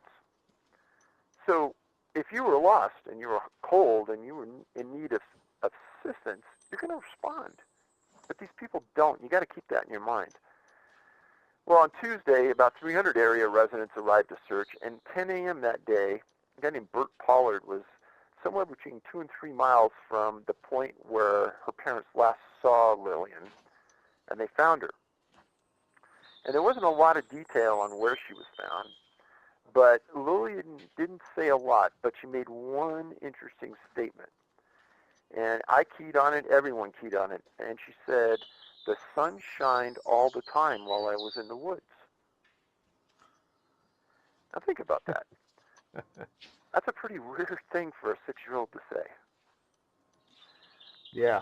So the weather at that point, and it stated in the article, was partly cloudy, and where she had been. She had spent 2 nights outside, and she was gone 46 hours. And yet it was always sunshine. Yeah. And it's not something that that a kid's just going to say. I mean, there has to be something they're referencing. Yeah. I mean, whether it be literal sunlight or something else. Is she just in an area that has very bright lights, and she's perceiving that to be sunlight? Don't know. And for the time period, you're not going to find areas like you do today with very bright lights either. No. Very strange. So, and some of the old cases are very, very odd that you've come up with. And I mean, unfortunately, you can't do a whole lot of research with them because they're so old. But the newspaper reports, I mean, some of the distances some of these kids have traveled is just phenomenal. Well, there's a part in this book where I have a chart of distances traveled and the ages, and I think that put a lot of naysayers to rest because it wasn't just one isolated case, but there's many cases where kids have traveled so far it's beyond belief. Yeah. Oh, absolutely. Up and down mountains. Yeah. When they can barely walk. Yeah, exactly. I mean, because sometimes, you know, I've had people who have children say, well, my 2-year-old can totally go a good distance, but when you're talking about through the wilderness and up at the side of a mountain, that's a little bit different than running, you know, across the lawn. Or down the street to see a friend. Right. Now, one of the things that's been brought up with young children being searched for, is it possible that they're scared of the search parties because they think they're in trouble, and that's why they're not responding? And that is a concern that searchers have when they're out there. That's something that are talked about in search and rescue circles. You know, a lot of kids believe that, you know, you're not supposed to talk to strangers and et cetera, et cetera. Some search and rescue groups will allow a parent to go out with search and rescue teams and call out for their child. I think that's a good strategy. And others believe that the parent shouldn't be involved in the search. I think that's a bad strategy, especially when you're dealing with small kids for that exact reason. But aside from that, you got to go back to the facts. When you got helicopters and planes flying with FLIR that are going to pick up any heat signature on the ground, when you have dogs that are smelling on the ground for that specific scent of the child and they're not finding it, and you got trackers looking for footprints on the ground and they're not finding it, it's hard to say where they are. Now, one of the things I was curious about, on your first 2 books, you said you left out Florida and Texas because of the sheer number of accounts. Now, did you ever go through those? You've added some from Florida and Texas in the later books. So there was a stack probably 4 inches high of disappearances from Texas and Florida, and it was huge. But when you get down to the data and evidence, really only, you know, probably 10, 15, maybe 20 cases from both those states ever fell out and showed to be valid. So I did include those, I think, in this book and some in North America and beyond, and those were the ones that fit that profile, and there weren't that many as you would think. So what's the percentage of cases you go through versus cases that fit the profile, like roughly? Wow. I would say 10% or less. Okay, that's what I figured. So you're looking at all these cases and just throwing most of them out. Yeah, for sure. What is the minimum that it would take for you to include a case? So, yeah, you got to use a lot of common sense in this. I mean, first of all, if it's in a cluster area, that's going to get my attention. it's going to get the attention of anybody doing this research. Right. And a lot has to do with the age of the person. And again, it's at both ends of that spectrum. There aren't a lot of people disappearing between the ages of 30 and 50. But there are a lot of young kids and a lot of old people that disappear. Yeah, I noticed that. And then you have the intellectuals. If I get, say I get a case in Yosemite National Park, a 65-year-old physicist disappeared, I'll be all over that. Or you get a 6-year-old boy with autism that disappeared in Crater Lake National Park, which happened. And there's an entire series of young boys that have disappeared at Crater Lake and never been found. So, I mean, it helps at this point having the knowledge of these areas that we have. At the beginning, it was hard. But with time, it becomes pretty evident when you look at certain facts. Right. Well, that makes sense. And then you do have cases from all over the world. And you mentioned the last 2 books, you mentioned a bunch of them. And again, it's always easier to get information from the UK, Australia, Canada, and the U.S. That's pretty easy to get. Then you start getting outside those bounds, and in the last year, probably Facebook has helped me the most contact people in other parts of the world who have heard of the work and have ordered the books, and have said, hey, have you ever heard of this? And they point me in the direction of a news article I never would have heard of before, but it's a dead ringer for what we're looking at. Now, do you ever have to request information from foreign countries? I mean, can you do that? So that's an interesting question. Canada has almost the same law we have regarding the Freedom of Information Act, but it only applies to Canadian citizens. So you have to be a Canadian citizen to force their hand to give something up. Now, in truthfulness, I've gotten extreme cooperation out of the RCMP in these rural areas. A couple of times I called them directly and had a phone conversation with them, and they said everything. There's a young guy and a young woman that disappeared out of British Columbia. She was a medical student, and he was an attaché for Quebec. And they'd been dating a long time. They disappeared into the unknown reaches of British Columbia. His mom contacted me and said, Dave, I really think this is a match. We'd already been looking at it. It was. And I contacted the RCMP, and they were dumbfounded. They said, Dave, we have no idea what happened to those people. We haven't found one stitch of anything that belongs to them except their car at the trailhead. We don't know what could have happened. The canines didn't pick up anything. On and on and on. That's a dead ringer for what we're looking at. But you talk about cooperation. I think it's all contingent upon the personality of the officer handling the case, and they're willing to be open about it. And I know back, I want to say it was published in the 70s, Brad Steiger had written a book on missing people, but he, all different types of legends and stories about people going missing. But one of the things he talked about was a forest in Germany that fit, basically he isolated out a lot of the same things you're isolating out on a worldwide basis just for this forest. Have you ever heard of that? I've heard minimal about it, maybe 1 or 2 emails in the last 6-7 years. And if anything has happened, I haven't heard about anything recent. Ah, okay. It's almost like he may have touched on something that you really expanded on back then, but just never ran with it, never, focused in on it in any way. It just became a chapter in his book. Right. Because the forest was known for people disappearing in weird circumstances. Huh. Also, on the topic of young children disappearing, it seems like a lot of times these kids disappear when they're hanging out with their older siblings, and the older siblings go, you can't be here, go home, and that's when they seem to disappear. I mean, it's possible they're wandering off to some degree, too. Well, even though that may not be the end solution, but it may start off with them being upset and wandering into someplace different. Or it also goes back to that last on the trail.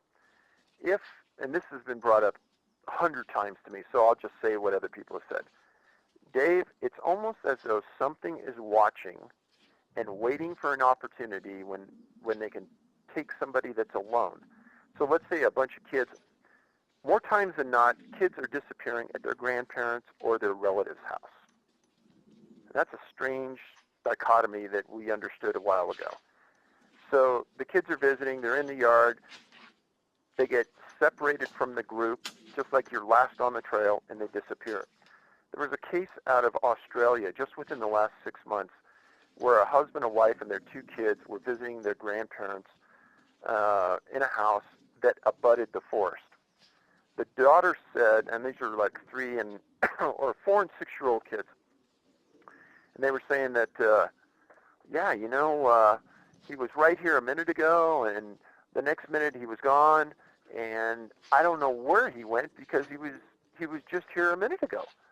And his last name was Tyrell, and again, they searched for weeks, and they never found William Tyrell. And it was an exact case that I could replicate 50 times that's happened in North America, almost under those exact scenarios.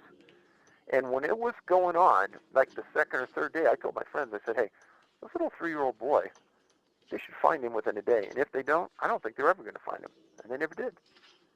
And again, visiting relatives, playing in the yard, disappears on the edge of a forest, and is never found. And that house that he disappeared from was at the end of a dead-end court. And there were some implications made by the Australian police.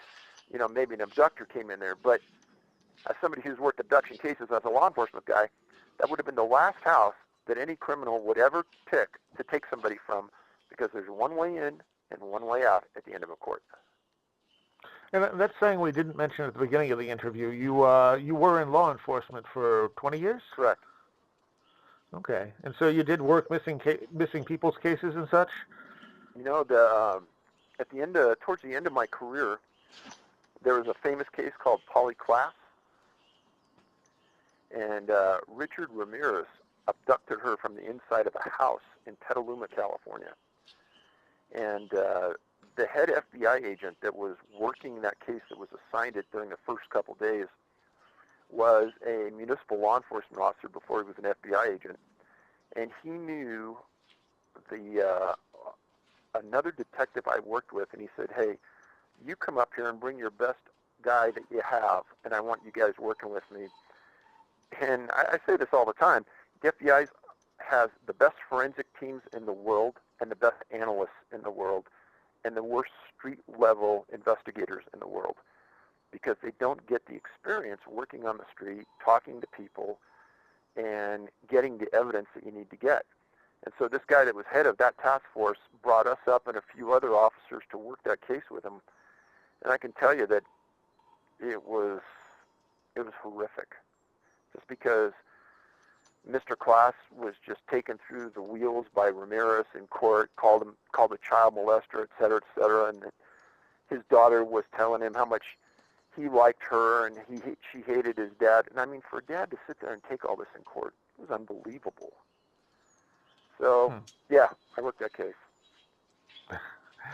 Wow. All right. So let's look at a case that gives us a little bit of different evidence as to what might be going on.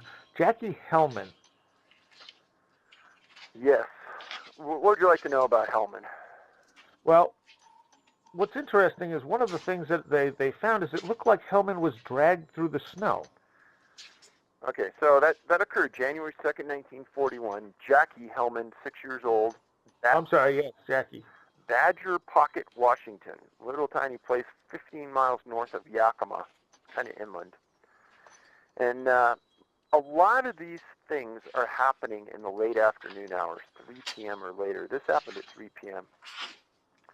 And again, Jackie was in the backyard playing with a BB gun. And his dad or his mom said, oh, what are you going to do? And he says, oh, I'm going to go shoot a pheasant. And they turn their back, and he's out of sight for a couple minutes, and all of a sudden, boom, he's gone. That fast. Well, within a few hours, they had 50-plus people looking for him, and there was light snow that was falling, and there was already snow on the ground. and they thought they picked up the tracks, but they weren't sure, and they started to comb the area. Now, you go one day later, it's freezing cold, obviously all night, it's still snowing, and searchers were 8 miles away. Now, first of all, I have no idea why searchers would have been 8 miles away, because looking for a 6-year-old, that's so far outside the bounds of anything in search and rescue for that age bracket, especially in inclement weather. But they found him curled up under a tree. And he was found just after midnight, and he was with his puppy. Now, he took his coat off and put it around his dog, and the searchers said that Jackie's body was so warm it would have melted the snow around him. Now, he's found 8 miles uphill in a little over 9 hours. What's important about this are a few things. Now, we talk about people taking their clothes off. Well, Jackie took his coat off, but also searchers said that his body was super warm. Now, why would his body be really warm? What did he go through that caused this elevation in his own temperature? And he was so warm that he was concerned about his dog. Right. So you couple that with 8 miles by a 6-year-old uphill in the snow. Pretty hard to understand. And I believe they said they found tracks that looked like he had been dragged. Yeah, he had a weird stride that they talked about in the report where he was either being drugged or he was walking on his shoes in a strange way. Huh. And if he's that warm after being outside and that cold, that's not really possible unless he was burning up with fever or he wasn't outside that whole time. Exactly. And even burning up with fever, the cold should have taken enough of a toll on him that he couldn't have been that warm. Yeah, what do they do with small kids when they have high fevers? You put them in a cold bathtub, right? Yeah, yeah. Now, did they actually check him medically after that? You know, if there was, I couldn't find any notation of it. And again, it's one of those 1941 cases. It's hard to find anything on it. Right, right. So do you end up going to, like, libraries and looking through old vaults of newspapers and stuff to find details? There's all kinds of things like that I've done in the past. I mean, with Yosemite, I spent weeks in a library just outside of Yosemite in a couple different counties going through archives. And again, if you find an old librarian that's been there forever, they can be a huge, huge help. And every once in a while, I've gathered them as help and assistance. And then every once in a while, they'll tell you about somebody in the community who, hey, this person retired and they worked inside the park for 25 years. You might want to talk to them. And then that leads to something, which leads to something. I mean, it goes back to having good relationships and being willing and open to talk to people. Yeah. And you haven't gotten complete resistance from national park people. It's just in certain cases. So it's very hard if you spoon feed them the information for them to say they don't have it. But even in some of those cases, they refuse to give it up. Famous case in my first book, case about Stacey Harris, 14-year-old girl who disappeared in the park. I filed a Freedom of Information Act request. It's listed as a missing person. She was with her dad. She disappeared. Make a long story short, I get a call from the National Park Service investigator asking me why I wanted the case. And I said, well, under the Freedom of Information Act, I can request it. And he says, well, why do you want it? Well, according to the Freedom of Information Act, they can't ask you why you want something and use that as a determining factor in if you get it. And I was really polite. I said, well, his name was Yu. Why you? I said, Mr. Yu, I'm a law enforcement guy. I'm interested in these kind of things. I just want to see it. And he told me flatly, he goes, you'll never see it. I said, is it a criminal case? No. Are there any suspects? No. I said, has anybody looked at the case in the last 15 years? No. I said, then why wouldn't you give it to me? You're never going to see it. That's all he said. Do you think that there's an organized effort to keep these things quiet, or do you think it's just happening on a case-by-case basis where someone looks at the case and goes, yeah, we shouldn't put this out? So what I tell people is that I think that there is an organized effort to keep the massive amount of people that have disappeared out and away from the public's presence. And I don't think that the rank and file National Park Service rangers have one iota of a clue as what is going on. And I would say they are the rank and file, the greatest people of the public that are doing yeoman's work out there, and I'd give every one of them a hug if I could. It's that probably, I'm guessing, 3 to 5 people at the upper echelon of the Department of the Interior that are really making these decisions of keeping this info away. And there's, on our website, I talk about another website that is actually was developed by a group of National Park Service rangers. And they talk about how they have had problems under the Freedom of Information Act getting information from their own agency, and how they've been steamrolled and how they've been obstructed and how they think that the law has been violated and not giving them information. And in fact, I've talked to the guy several times, and it's like, yeah, he goes, there's complete obstruction going on and no one cares. No one wants to do anything about it. And of course, in a sense, it's kind of big business for them. If people start getting nervous about going to national parks, they're going to lose a lot of money. Absolutely. So, I mean, again, unfortunately in our world, money, it all comes down to money. The sad part about it is that the Freedom of Information Act was a law that was enacted to give us, that private citizen, exposure and access to public documents so that there would not be a world of corruption and deceit. Yet what is transpiring now at different levels is just by not giving it out, the first place our mind will go is that area. Yeah. Oh, yeah. Absolutely. All right. So there's another case. Instead of dealing with children, this is someone who was a little bit older, not very mobile. This was Hildegard Hendrickson. Yeah, Hildegard is. She fits the profile of several people, namely women, that have disappeared under unusual circumstances. And what I'd say is at the back, if you're looking at them from the back, and this is not to be demeaning in any way, but if you looked at them from the back, it could have been a male or it could have been a female.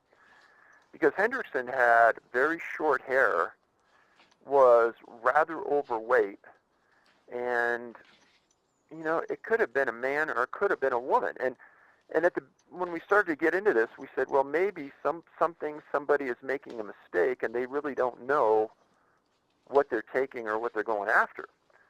But Hildegard was in the area of Wenatchee Lake, Washington, June 8th, 2013 at about 5 p.m. She was a world-famous person for her ability to collect mushrooms, and she was a member of several organizations. And again, she was on this brilliant level.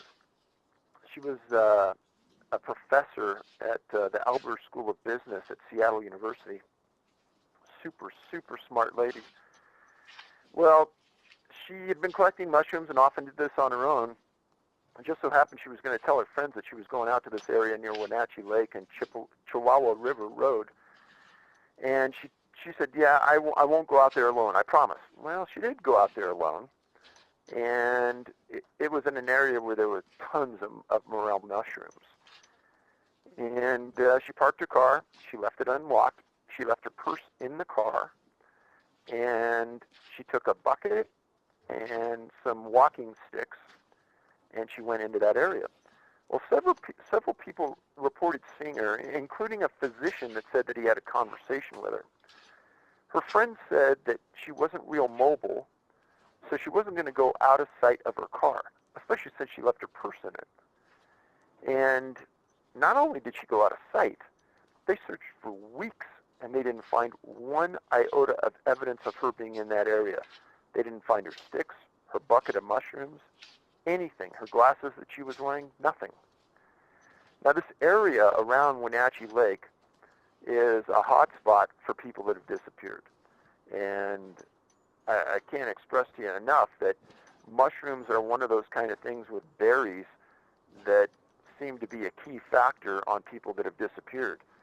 And in Hildegard's case, probably the most astounding feature is that If somebody was bowled over, let's say there was a mountain lion that took her or a bear wanted to eat her, where's her sticks? Where's her bucket? And this is the common theme on all of these people that disappear. They don't find anything. And she's not going to walk far because she's not mobile. Right. And didn't the researchers say the area itself is just very strange? It gives an odd sort of feeling to it? One of the guys that did go in on that search contacted me. We had a long conversation. He said the place was strange to begin with. I mean, it's real thick, lots of mushrooms. He said that the one strange thing they heard is they heard a strange whistle when they were in there. And he said the searchers said that they should have been finding things and they weren't. There were 8 different dog teams that went in there with different breeds, all extremely experienced. They never found a scent. They didn't find anything. Would you say at this juncture that you really have any idea what's behind this phenomena? Well, I people ask that daily.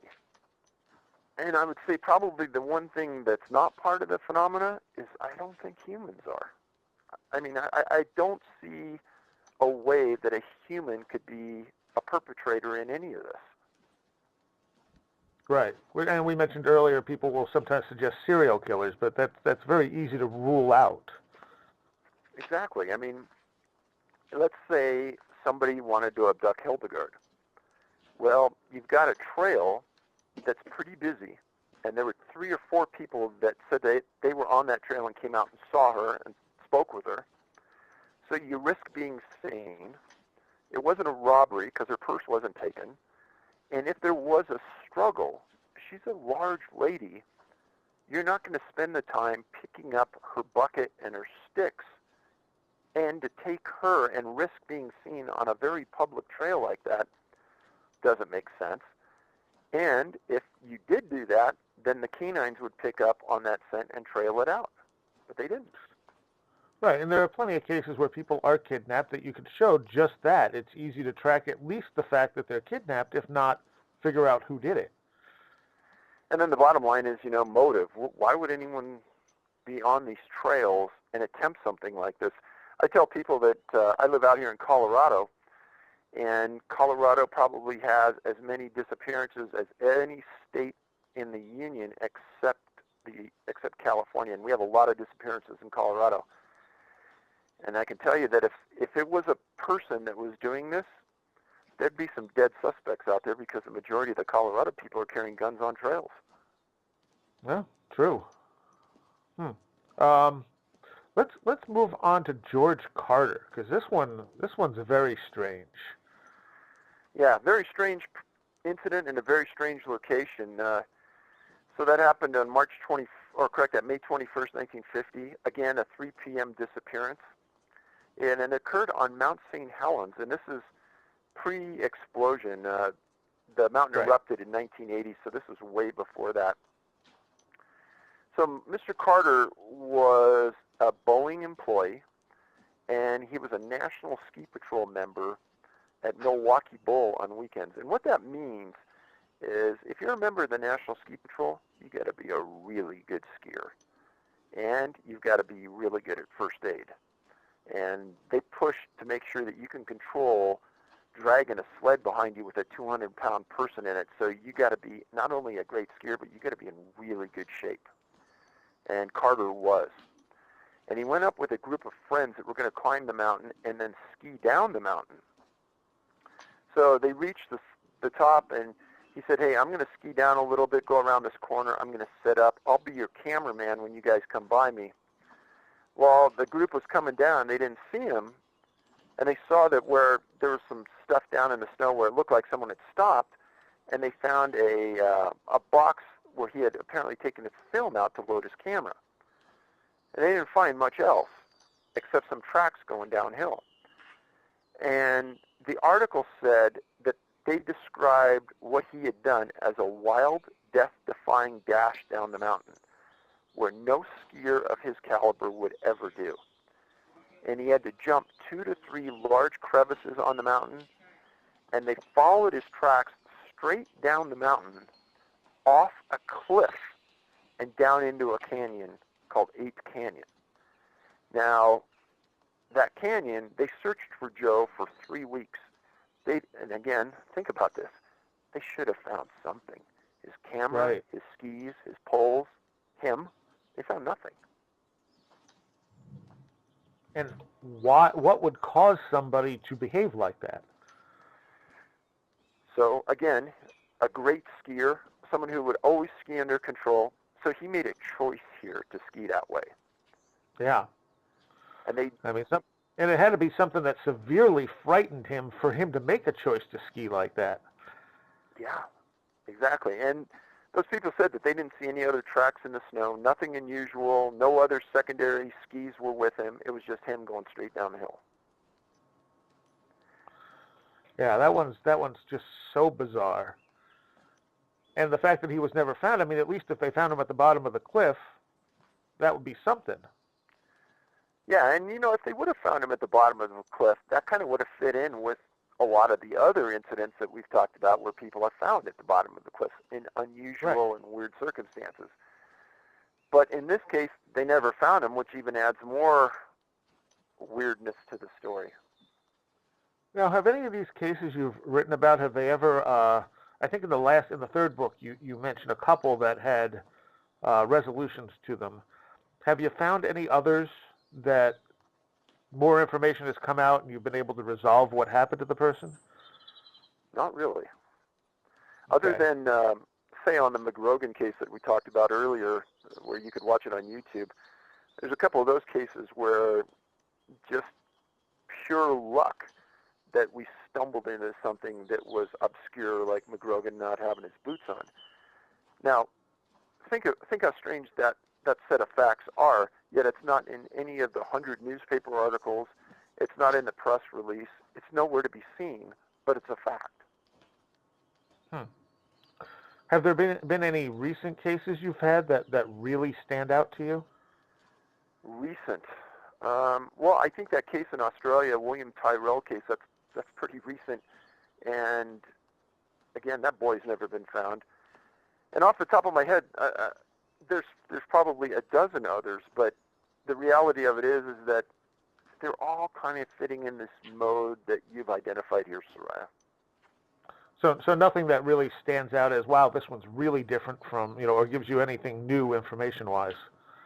I would say probably McGrogan's case is the one highly unusual case that isn't in any of the books, that's recent, that involves an intellectual, that involves losing his, him disappearing, no explanation from point to point, and no boots. All right. So one of the explanations people do throw out there, which is has some issues in itself, is that this could be a portal or some kind of shift to another reality or a wormhole or something like that. And whereas hypothetically, that makes sense. I mean, you have cases where people are suddenly disappearing in places they can't disappear, but if they were moving in a direction we're not familiar with, I guess you could say, that may explain how they could disappear in an instant and come back in an instant.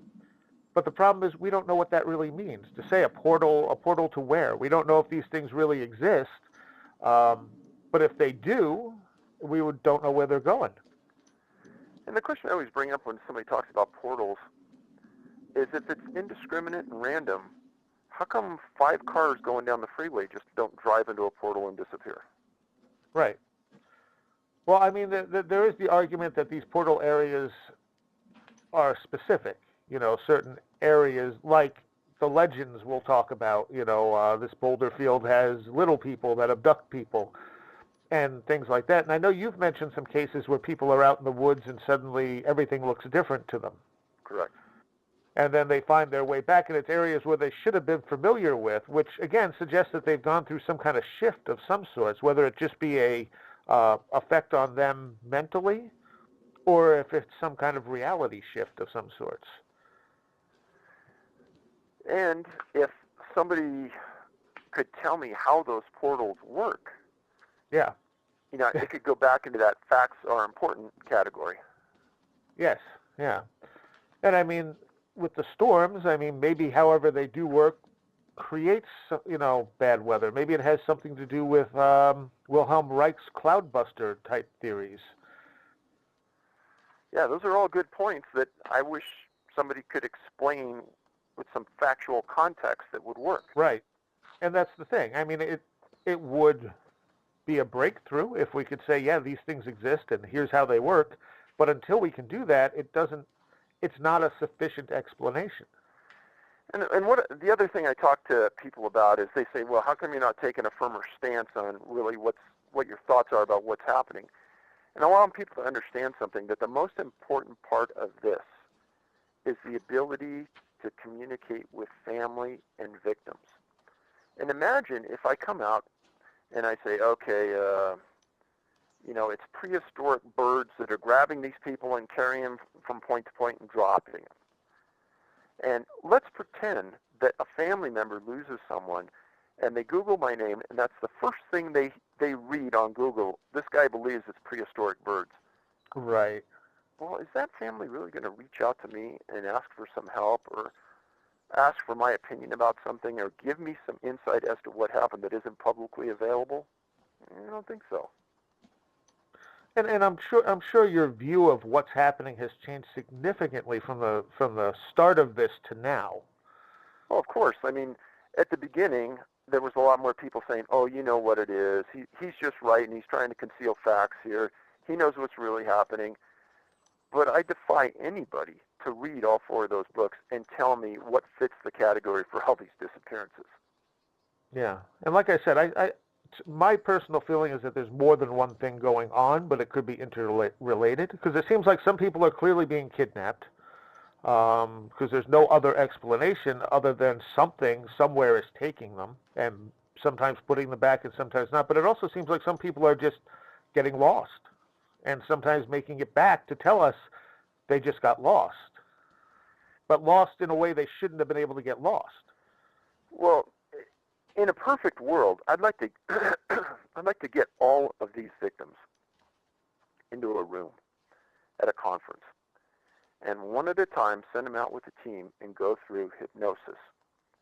Yeah. And see if we could figure out if we could get any of that memory back. I think that would be the perfect world. Another case that kind of throws a monkey wrench into anything I think anyone is thinking is going on, is Cullen John Finnerty. And this is a fairly recent case from 2013. Colin Fery's case is one of the top 5 I've ever researched as far as the knowledge base I have on it. And I want to thank the Sheriff's Department for releasing the entire case folder and photos. And I didn't release the photos in the book out of respect for the family and such. But, Colin was a 30-year-old, absolutely man amongst men stud. And it hurt me to write about this story because I could see a lot of parallels in life with friends I had growing up. And his disappearance was within very close proximity of a case I wrote about a girl named Katie Flynn from Walhalla, Michigan, back in the 1800s. And there's another case involving Jacqueline Simons that I wrote about that was also close proximity to where Cullen disappeared. And I tell people, hey, there's a reason we study history. And I know a lot of people don't like to read about older cases, but it all shows a pattern for that area that may be a lot different than other patterns in other areas of North America. Now, and I will say nothing was normal about Cullen's life. We know more about this case than we know just about any other case I've done. And that's because of the report, interviews, and photos, and some pinging of cell phones that were done in relative proximity to this case. Give you some clarity about Colin. He's 6'2", 240 pounds, a big, tough man. He graduated from high school, went to the University of Toledo as a quarterback. He redshirted that first year, meaning he didn't play. And then he transferred to Grand Valley State in 2002. And he was the quarterback that told his linemen, don't cause a penalty by trying to hold these guys from hitting me. Just let them hit me. I don't care. And then the coach heard this, says, what are you talking about? He goes, Coach, I don't mind guys hitting me. Let them hit me. It's not going to hurt me. That's how his mindset was. He was tough. Well, he won championships his junior and senior year at Grand Valley State, and passed for 11,000 yards, ran for 2,000 yards, had a 28-0 record for 2 years. And if you probably looked under the definition of tough, Colin's picture should have been there in the dictionary. He played an entire playoff series with a broken collarbone. How could you do that?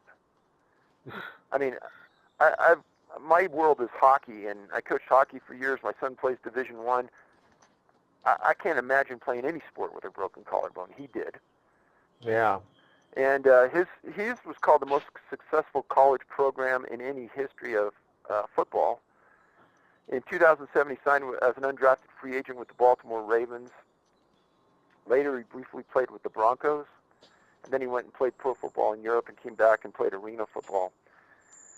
He later met a volleyball player from Grand Valley State, Jennifer. In 2010, they married, and they had 2 kids, Caden and McKinley. In that weekend, Memorial Weekend in 2013, the family went to a rented cabin in the area of Weber Township in Michigan. That last day they were there on the 26th, Colin said near the end of the day, hey, I want to go out one last time fishing, so I'm going to go out on the pontoon boat. You guys just let me off. And they said, okay. Put on his waders and a jacket. Family dropped him off on the pontoon boat near the Baldwin River and 40th Street. And they said that the trip would be no more than 45 minutes because it'd get dark. The river flows south from that location where they dropped him. At 9:27 that night, Jennifer received a call from Colin stating that he was being followed by 2 men who were 20 feet behind him. He was in the boat.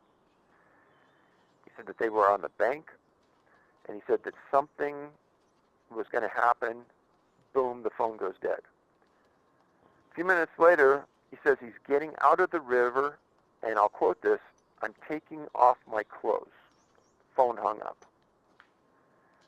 Now, why would he say he was taking off his clothes? There's the first $1 million question. Jennifer stated he sounded paranoid and scared. Other calls were received at 9:34 and 9:36 p.m. Again, he said he was being followed and he was nervous. And then he said he got to go. At 9:36, a call was made by his friend to Colin, asked where he was, and he says, I'm not sure. It's getting a little rough. I think a couple of guys are still following me. At 9:27, previous to this, Jennifer got a hold of him and got him to look up his phone coordinates on his iPhone, and he was near South James Road and Coho Lane. And they were trying to figure out how he got to these different locations. Well, at 10:37, he hadn't showed up at the drop point. Sheriff was called, and the sheriff's office did some things that were remarkable here, and I admire them for doing it. Immediately, they called the cell phone company and pinged Colin's cell phone. And what that means is it sends a message to the phone to hit the towers that are closest to that phone with a location by looking at triangulation from different points and different towers. They got 4 different locations off the 4 pings that were 4.37 miles apart, essentially showing it's impossible to go point to point within the pings without crossing one of the roads in that area, meaning he wouldn't have been lost. Well, on May 27th at 12 midnight, the family found Colin's boat floating near 40th Street in the river with one of the oars missing. Now, in the point of being honest about this, Colin had had paranoid episodes in his past. In fact, at one point he told his wife that he thought the FBI may be following him. And no, people didn't think much about it, but at this incident, when they didn't find him, people were talking about him being abducted. 2 people called in and said he spooked a Bigfoot and they took him. This is all to the sheriff's office in their report. Well, Grand Valley State had heard that he disappeared, and they sent a busload of players and coaches to search. And one of the coaches was interviewed, and he said, hey, I'll tell you right now, if 2 guys are following him, he doesn't care. He'll turn around, he'll take them both on, and he'll die fighting. He's not going to run. Something else is going on. That's what the coach said to coach him. Well, on May 28th at 7:49 p.m., they found him almost in the geographical center of these two pinged locations. His cell phone was in his front jacket pocket. They found him face down, which is, again, a common thing in all of these cases. The people are found face down. His left hand was clutching some debris. And right away, I keyed on this, and I think if you're a fisherman that wears waders, you'll understand this. The waders were crossed on his back coming over the front, but they were in a circle on his back as though they were twisted. And I know no fisherman would fish like that because it's uncomfortable. So it's almost as though somebody may have grabbed him and laid him down and twisted these straps as they laid him down. How do I know this? We have the crime scene photos. His nose was bleeding when they picked him up. They could see that. His body was first sent to Kent State pathologist. And Dr. Stephen Cole, I'll quote it, no obvious signs of death. They couldn't confirm why he died. They sent the body on to the Boston University medical team, medical examiners. They stated a definitive cause of death couldn't be found. Now, there's a lot of statements and a lot of things that Cullen was paranoid, he was taking medications, et cetera. All are irrelevant. Why are they irrelevant? Because the facts surrounding this, if I just wrote the story up and made it into a movie, you'd say it's impossible because those pings don't make any sense. Yeah. And the statement of him being followed and his nervousness, and then why would he say he was taking off his clothes? It all fits into this profile that I talked about before. Unless his temperature was just going through the roof at that point. Now, I have stated on other shows that there's a statement out there in the world called being scared to death. And I think Cullen, if that was one case where that could apply, this would be it. But he was such a tough guy.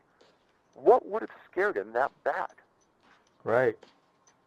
And, you know, if you took this case singly, without looking at all the other cases around it, you could come up with a few different possible explanations. Maybe someone really was following him. Maybe they killed him in a way that isn't easily detectable.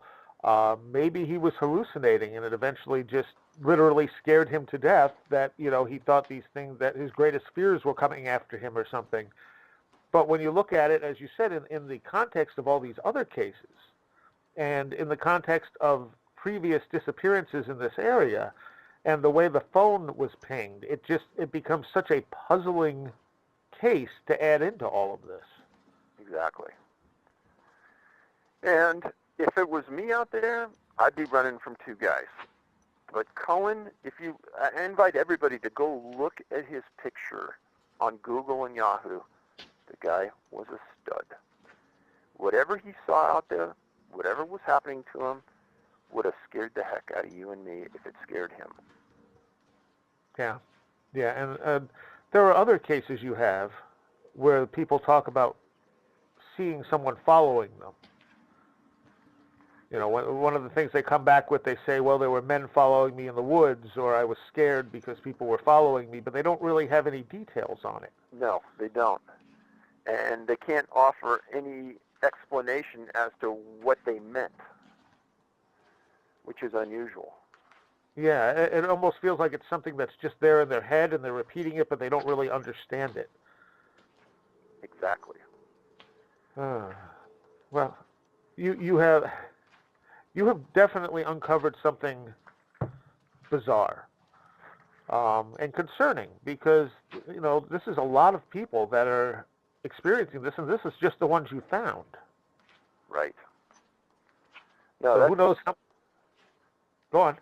And that's, I think, the major point here is that these are cases we've stumbled over in time, but the reality is we're probably, and George Knapp said this, he said, Dave, you're probably just scratching the surface. This has probably gone on for a lot longer than we both realize, and it's probably happened in environments that you're not looking at. And I mean, and he means, urban existences as well. Right, which are harder to weed out this type of thing. Yep. Because people disappear in the city all the time, and a lot of times there's a perfectly prosaic explanation for it. Or people are quick to point to, oh, they were probably abducted or kidnapped, right? Right. And it's harder to track people disappearing in the city as well. You can't say, well, they were on this mountain with no one else and there are no tracks and the dogs aren't finding anything. You don't have that availability of means of tracking in the city like that. That's right. What do you suggest people do? I mean, people shouldn't be afraid to go into parks and stuff, but what should they do to be aware that, to be safe? So I don't discourage people from going into our parks. I go there all the time, and I mean all the time. And a couple of things I do all the time is I always carry a personal locator transponder. Sometimes they're called a spot device. And what they are is they're similar to an EPIRB that you'd have on a boat that you register with our government, and in an emergency you can push this button, sends a signal to the satellite. The National Oceanographic and Atmospheric Administration monitors these, and when an EPIRB or a personal transponder goes off, they contact emergency services in that area, and they go out and they search for you. So I carry one of those all the time. In the 5,000 cases I've researched, there's only one time where a person disappeared carrying one. Now, there's never been a case that we've seen where a person was carrying a spot device or a transponder and a firearm. Never. So it has to be your comfort level, but I always carry a gun everywhere. So going into the woods without a gun would, it'd be like going without underwear. I always carry one. So carry a firearm, carry a spot device, and always, always go with a partner.